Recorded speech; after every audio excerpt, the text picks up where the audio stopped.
முதலையைக் கண்டு மக்கள் அச்சப்பட வேண்டாம், உடனே பிடித்து விடுவோம் என்று அமைச்சர் மதிவேந்தன் தெரிவித்துள்ளார். வனவிலங்கு பாதுகாப்பு மற்றும் தடயவியல் ஆகியவற்றில் கவனம் செலுத்த குறுகிய பாடநெறி வடிவமைக்கப்பட்ட தமிழ்நாடு வனத்துறையின் பணியாற்றும் வன வரம்பு அதிகாரிகளுக்கு வழங்கப்பட்டது. மாநிலத்தின் பல்வேறு வன மற்றும் வனவிலங்கு பிரிவுகளைச் சேர்ந்த 20 வன வரம்பு அலுவலர்கள் பயிற்சி பெற்றனர். அதற்கான பாராட்டு விழா வனவிலங்கு பாதுகாப்புக்கான மேம்பாட்டு நிறுவன மையத்தில் நடைபெற்றது. இதில் கலந்து கொண்ட வனத்துறை அமைச்சர் மதிவேந்தன் சான்றிதழ்களை வழங்கினார்.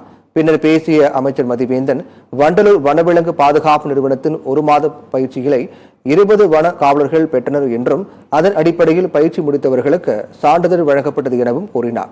மேலும் முதலை நடமாட்டம் இருப்பது குறித்து கேட்டபோது, முதலையை கண்டு மக்கள் அச்சப்பட வேண்டாம், உடனே பிடித்து விடுவோம் என்று அமைச்சர் மதிவேந்தன் தெரிவித்துள்ளார். முதலைகள் அங்கங்க சில இடங்கள்ல இருக்கதான் செய்யும்.